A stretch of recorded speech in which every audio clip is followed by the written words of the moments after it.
Welcome back to SoCap Talks, helping innovators build tomorrow, today. Now here's your hosts, Devon Kearns and Eric Sutphin. Today we have the fortune of having Justin from Edible Beats. Justin is the founder of, here in Denver, Ophelia's, Linger, Root Down, and many other amazing restaurants in the area. We actually connected last year at Denver Startup Week, and one of the conversations that caught my attention immediately was about the unique culture that you have in an industry where there is notoriously high turnover and a lot of people-based issues. Right. When you have much larger fish to fry, that was a really bad pun, but issues to deal with, you have developed a culture that is incredible. And so first I want to give you props on what you've created here in the landscape, and it sounds like a lot of other cool things around recipes and whatnot. Can you share just a little bit about that before we dive into the culture component about what you guys are currently doing, because it's innovative and it's disruptive outside of the typical restaurant norm? Cool. Well, thank you very much. I appreciate that.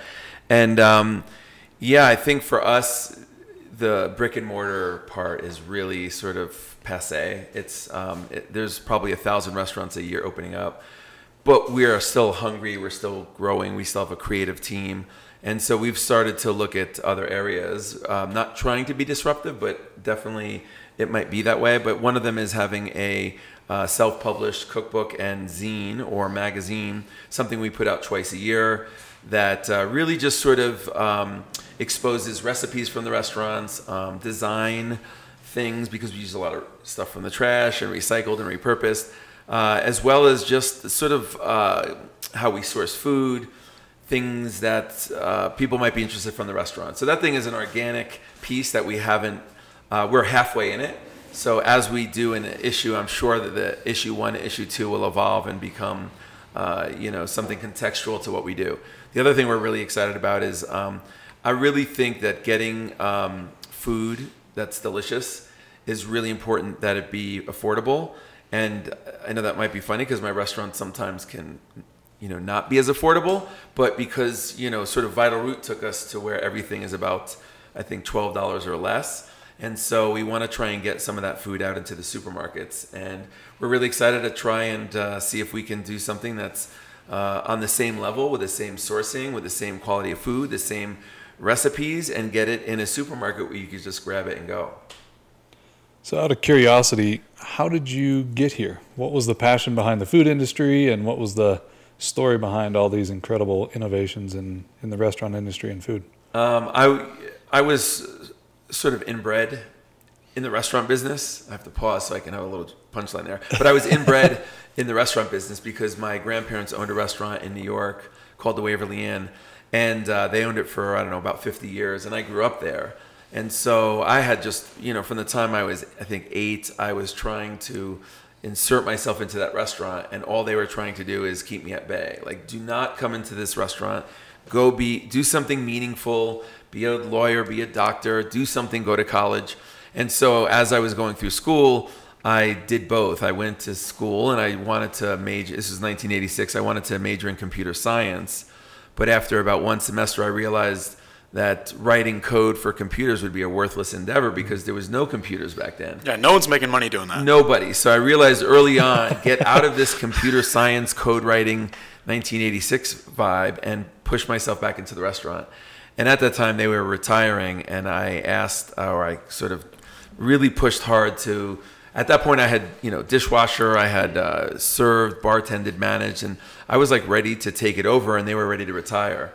So I really got a crash course in restaurants when I think I was about 18, and I started to take over as the GM there. I was probably underqualified, way in above my head, but I was wearing, like 2 3-piece suits at 18 because I wanted that restaurant to be the center of my universe because I loved it so much.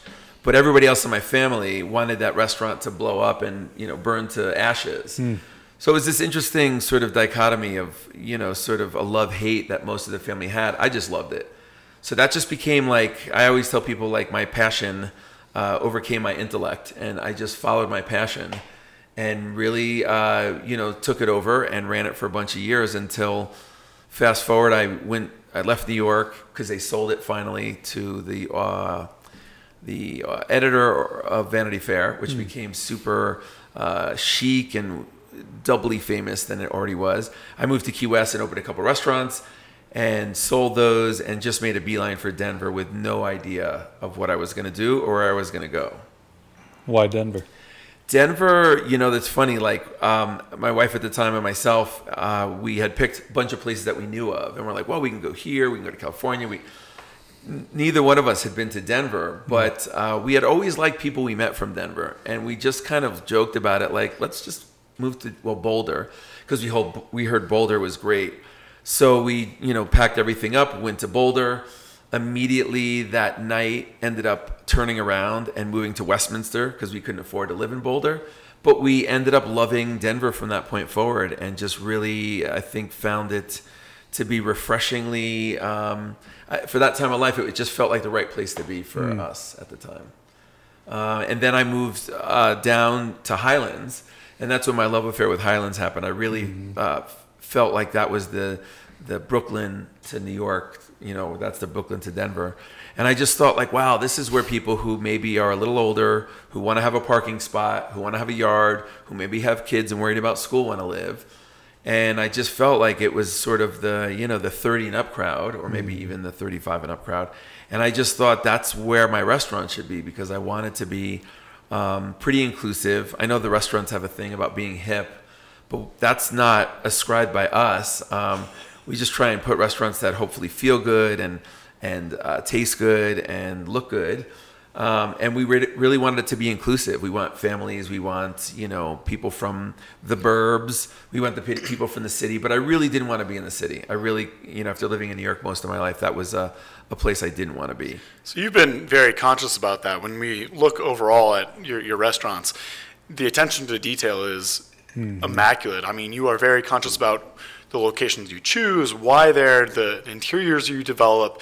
Where does that come from? Can you share just a little bit so for those that haven't been to Denver, Sure. What is that experience? Where does that come from?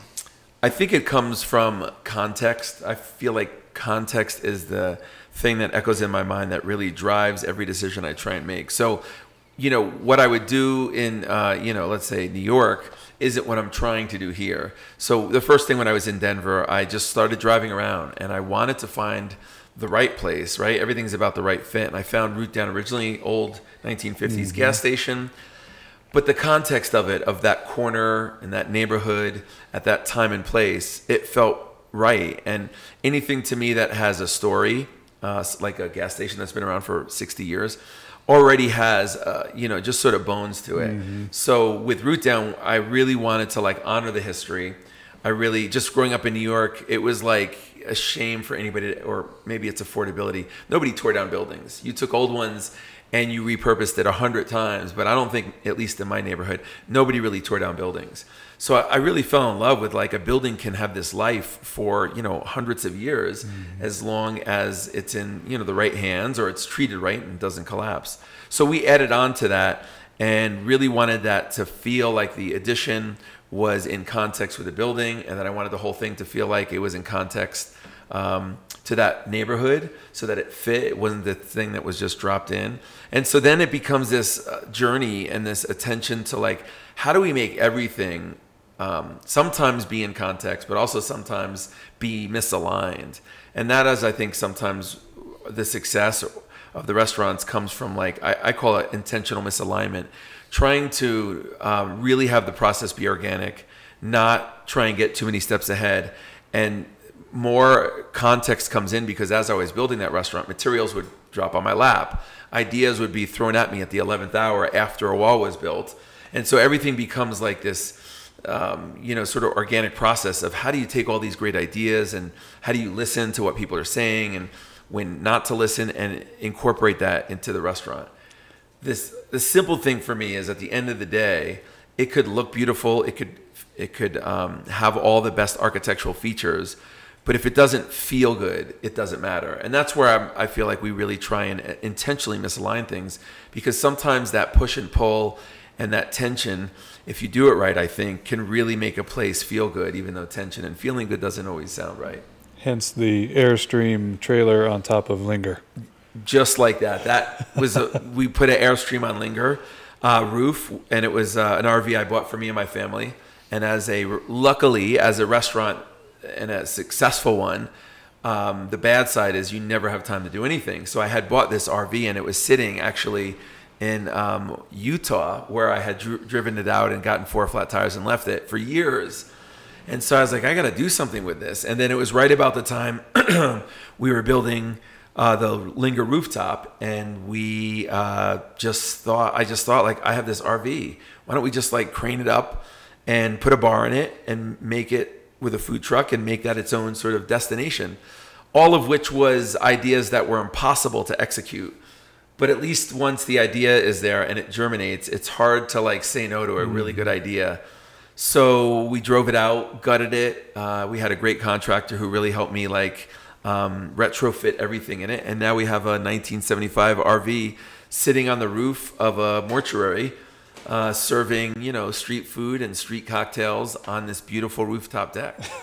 So that's kind of the intentional misalignment. But at the end of the day, I think, I think it just feels amazing up there. It's just so unique, and so that sign is contextual. The RV now is contextual. So I hate to beat that word up, but combined with the view. Yes. Oh, that yeah, is for stunning. sure. Yeah. So almost 360. I hear you say fuel a lot. You're fueling the space, the environment, but you're listening to your gut. You're listening to contextual surroundings and trying to make conscious decisions about what fits and what doesn't. The thing that I heard you say last year that sticks with me still is that you equally listen to the feedback of your employees, that everyone, whether it be a busser or an executive chef, you are an open platform to be able to take any feedback or constructive criticism to make the establishment better. Share a little bit about the culture that you guys have created there and why that's important, because we had talked a little bit how different that is in just the restaurant industry and how that can even be translated into other industries, and we can get there, but share just the culture and why you have this belief, and what has that done for the culture internally for your employees there? Great question. Hard to answer, but I'm going to just try. I feel like a part of it came from, I think questioning authority is really important, and most restaurants are set up with a really big hierarchy. Mm-hmm. There's the executive chef who gets to do and say and be whatever he wants, and then the expectations on everybody else are not negotiable. And having been, learned in kitchens like that, it was really like sometimes the last thing I wanted to be. And I was like, why are we trying to model ourselves after somebody who, is kind of like a tyrant or a dictator sometimes, that stereotypical chef. And so there was also this sort of have and the have-nots in the restaurant industry. So I think coming into it, I really wanted to be aware of that, having been and done almost every job, it really alienates people when you're not having something that's somehow collective.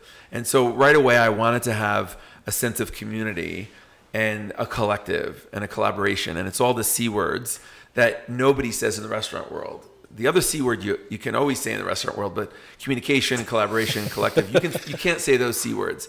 And so the biggest C word for us became culture, because that embodied all of that. And so trying to create a culture that was contextual to Root Down, because Root Down, what it was and what it became, was also something I was willing to sort of let it fly a little bit. I wasn't trying to drive it. And that's how culture is also. I don't think you can cram culture down people's throat. You can't indoctrinate them to it. It's got to be something that they kind of have to discover themselves.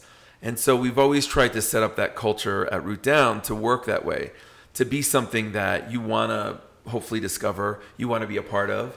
And that at the end of the day, that voice that you mentioned, I feel like is another important component, is that I think in this day and age, to not have a voice the internet proliferates voice, so that even the people who's, living in their mom's basement as a 55-year-old, 7-Eleven worker can all of a sudden maybe be an amazing talent or have amazing thoughts and get it out there. And so I think we're just, sort of part of that culture of voice is really important. And if it's shut down, it really makes people not want to be in that place. So voice, we encourage it. We really want people to, I want to be challenged. my authority, and we have meetings where we really encourage people to fearlessly communicate. We say that a lot, just like fearlessly communicate. Know that this is a safe place to do it, and that you can say, I think this sucks, or it doesn't make sense why we're doing it this way. And then we can have a meaningful dialogue about it. And I think that somehow is empowering, that then the people, the servers, the bartenders, the bus boys, whatever, then the culture becomes theirs. Mm-hmm. And then all we have to do is make sure that we're keeping it within the bounds and making sure when there's any infractions, but otherwise now culture is sort of its organic thing.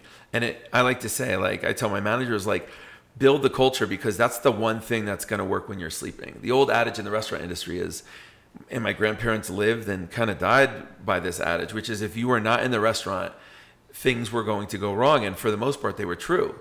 Everybody sort of turned off whatever they were doing in terms of their best selves, and they reverted to their worst selves. And so to me, culture was a way to, like, create a best self environment so that the GM could be sleeping, the chef could be sleeping, I could be sleeping, and hopefully what's holding it together and creating, the right decisions was this sense of culture, if that makes sense. It really does. And having experienced your culture from the consumer side of things, there is so many little nuances as to why I love your locations, particularly Root Down and Linger and Ophelia's. But when I think of the two places I would go the most consistently, that whether it be brunch or just a great evening meal sitting by the bar, whether I need the table or not, doesn't really matter. Yours are the first two that come to mind. And it makes sense now hearing how you position this, both from the environment that has that push-pull, but you also allow for push-pull to happen on the human capital side of things. And that also feels like it gives them ownership, because that is the number one thing I notice all the way to the front desk individual when I walk in. There's a sense of pride that isn't arrogance, but it's also like, this is my place and we're going to treat you right, but there's a mutual exchange here, and they're confident, and it's really rare to see, I think, in the restaurant industry. So I definitely appreciate that for sure. Thank you. That's great to hear. And, that's where like I said, I hope I'm, somewhere else, and everything is happening there to deliver to everybody who comes in what their expectations are, whether it's, like you said, just a drink in the bar, brunch, whatever that may be. And there's a lot of trust there. I mean, that's the thing I think. I feel like I'm inherently a risk taker or risk taking.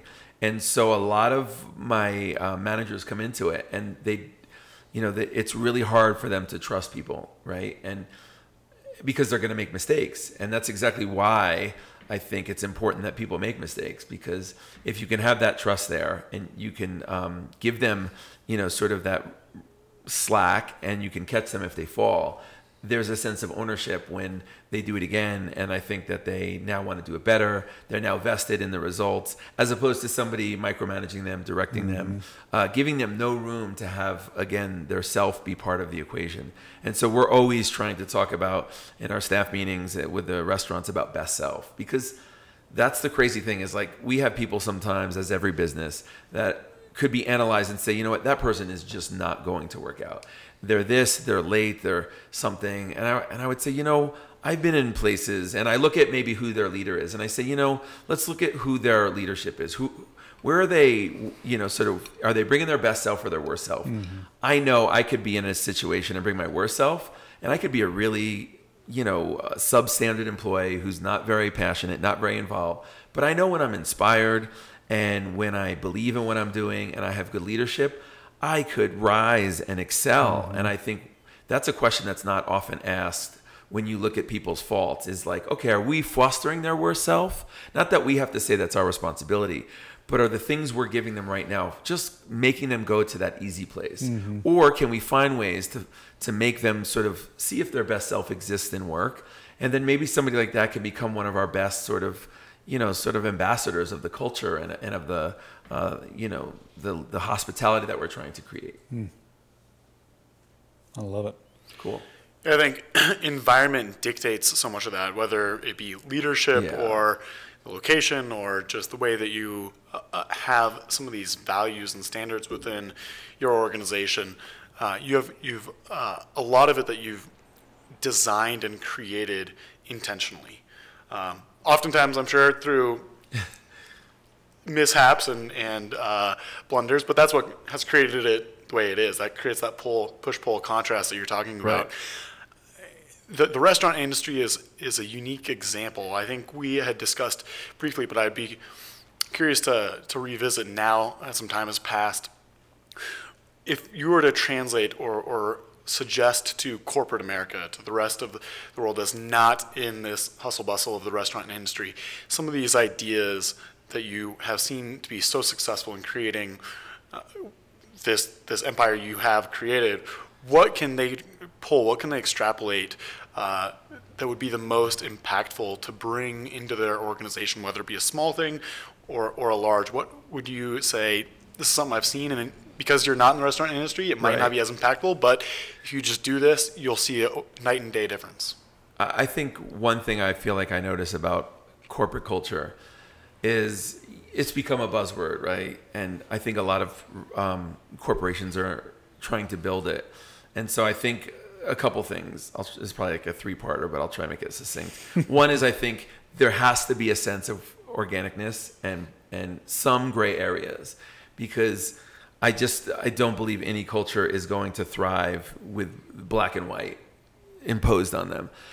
That's maybe part one, is just having the, sort of, the strength to be able to believe that gray can produce amazing results. And in corporate culture, that's hard. It's back to the ownership of allowing the employees to help that's create the organic within part. Those boundaries. And I think a lot of corporate cultures, their culture is about how they do business. And it's about how maybe we're going to sell something, or how we're going to, roll out a product, right? So they're at least looking in the right area. I think culture is sort of what happens before you even open your doors. And that's where I think a lot of times when I hear or see people talking about culture, it has to happen before you even talk about what you do and what you sell. And it's just a matter of like, what do you want this place to be for humans, right? And it's like, at the end of the day, we're all in the human business, to some degree or another. And that's what I always tell people. It's like, yeah, we sell food, but it's really, we're in the human business. We're humans serving other humans, really dealing in the commodity of hospitality and feelings. And if we're lucky, we can fill your stomach and get you to have other emotions through that way. But at the end of the day, it's all about the sort of human factor. And I think if corporations stop looking at the products they sell and the things they're trying to achieve and start looking at the human factor, knowing that people are really unique and they're really need to be sort of guided oftentimes to their best habits and best selves. And I think a lot of corporations don't have a high threshold for that learning curve. And I get it, right? Because everything costs money. And if you have somebody who's not in the right place, doing the right job, that could be a very expensive thing. But I think if there was more proactive systems in place, whether it's leadership growth, whether it's, best self things, I even think just teach people that work is another relationship. Like, I spend a third of my life with my wife. I spend the other third of my life with my restaurants. Shouldn't I give the same energy to solving problems and talking about the hard things and going through the hard moments at work as I do with my wife? Mm-hmm. And I think the answer is yes, but most leave your shit at the door, leave your stuff at the door. And I think that's a thing where we don't talk about these things at work because it's just work, man. Just drop it. So I think that would be number two. The last thing I would say, I think there was something I heard recently about the four sort of things that everybody is looking for when they go to work somewhere, right? And everybody needs to pay a bill. Everybody wants to be successful, of course. But I think if you boil down what culture can give people in a corporate environment, I think it's really simple. I think if it can give hope, trust, stability, and compassion, all four things that don't make anybody money by the books. There's no balance sheet of hope. There's no P&L that has compassion on there. And so it's foreign. But if I just think if those are the human capital, and those are the four things that probably as humans we want more than anything when we enter into a place and give of ourselves, I think then corporate culture would be a lot more successful in identifying how to instill those values. So sorry it was long, but it was a 3-parter. I think it was perfect. Those are 3 walkaways that I think if you just digest that and execute on that, you can get your culture a lot further. And so what I'd love to do in wrapping up is hear a little bit more about the direction you're going. What is next for you? That's a hard question because we love, I think, as a group and as a culture. I mean, there wouldn't be more than a Root Down if there wasn't a culture. I had no interest in anything more than a restaurant where I could, pay my bills, maybe get my daughter through college, and not worry about money. And so it never became this, sort of vision of having an empire or this big colossal restaurant group. What it was to me was that the culture and how we looked at our food system and how we tried to be as, the best footprint as possible, and how we looked at the creativity process, and all those things became so dynamic that we had to do it in another restaurant because the walls of Root Down became limiting. We could only do so many menu changes. We could only do so many things of design, and it became like, let's do this again. And then it just grew from Linger. And so the whole process going from a Root Down to where I am today was completely organic as well, and always driven by just like decisions of like, sure, let's do it. There was never a P&L. There was never a business plan. There was never any talk about how we'll get the money. It was just like, let's sign the lease and we'll figure it out.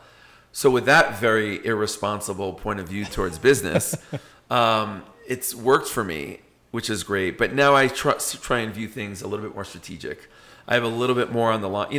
Before I thought if I, lose a restaurant, so I'll figure it out. I'll take another loan. I'll mortgage Root Down or do whatever. But now that there's 5 of them and they're all 5 hungry kids in a very competitive, very, sort of, I think I mentioned earlier, the labor pool is disappearing. So there's a lot on the line, and I want to be strategic at this point. So for me, I really want to continue to look at the restaurants that exist in my group and find ways to just grow the people that are in them and try and find this next group of people who are going to, sort of take over as I grow the people who have already put in the time and are now part of the operations team. And so part of it is like, how do we do this and maybe impact the whole? And the way I'm looking at it is maybe my big picture plan, and this is actually where I'm going at Linger today, is to talk to an ESOP specialist, because an ESOP is this employee stock ownership program where you can build, sort of this win-win culture where the ownership and the employees can both share in some benefits of owning. As the longer you're there and the more you commit, probably the more responsibility you have, the more that you can maybe have a big picture takeaway. And so I'm trying to create a system so that when this all morphs into whatever it is next, that there's some way that there can be a collective win. And ESOP is one of those ways. And I don't know enough about it to tell you if it's an amazing idea or a really, bad idea. But I know it's intriguing because it's about the win-win. Yeah. And so now everything I'm doing, I'm trying to ask, what is the win-win, right? Because at the end of the day, there's a lot of people who've put a lot of time. There's a lot of teams there that, they open those restaurants. I don't do that anymore. They do that hard work every day. I just try and, fuel them up and wipe their windows, make sure their oil's changed, and send them around the track a few dozen times. But they're the ones driving that, fast, chaotic car around those turns. And it's hard work, And so I think other than growing responsibly and making sure that we're looking at our impact in terms, we want to become a B corporation as well, which I don't know much about it, but I know it's about being a pretty sort of high standard of sustainability. It's about the wages you pay, all being living wages, not just subscribing to the minimum wage. So we're just trying to have more awareness about everything we do and how we do it. And the last part of that, of what's next, is I think to me the food system is probably something that, I've been trying to chase ways that we can affect the food system in maybe a preachy way by, can we go into schools? Can we do at Vital Root? I've been wanting to do a Happy Meal for like 3 years now. And the Happy Meal is simply whatever a Happy Meal costs at McDonald's, we're going to do a Happy Meal at Vital Root, but it's going to be completely organic.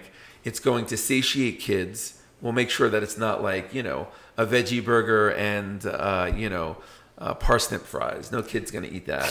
So how do we design a Happy Meal for the same price so that families can see for the same $1 or $2, you can make choices that are going to feed yourself. They're going to be better for the food system and ultimately hopefully make you feel better than going through, you know, no offense, Mr. Donald or McDonald, than going through McDonald's and making some of those choices that are often based on time and money. And so I'm obsessed with like, how do we get more delicious food quicker and how do we make it less expensive? And that's something I think we're trying to find ways to have our experience in our restaurant group start to affect that in either schools or, you know, hospice care. Like the kids and the elderly get the worst food in the country. There's no doubt about it. So how do we affect that and not just the people who can afford to go to Root Down or Linger or any of the restaurants that I'm happy there's people who can afford it, but what about the people who can't? And so that to me is maybe the other what's next is trying to infiltrate the food system in a non-nefarious way to do good. That's the preachy part. I don't think it's preachy at all. I think it's brilliant, and I would love to see that occur. And I know we would be 100% behind you in any way we could to make those connections. It takes a village. So it does, yeah.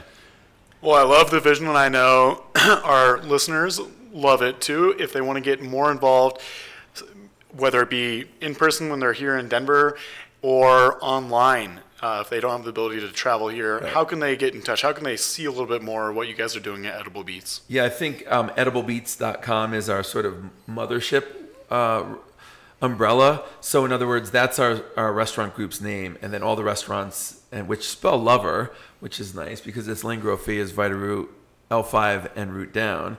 So easy to remember, but you can go to any lingerdenver.com, rootdowndenver.com if you want to see the specific restaurants, L5denver.com.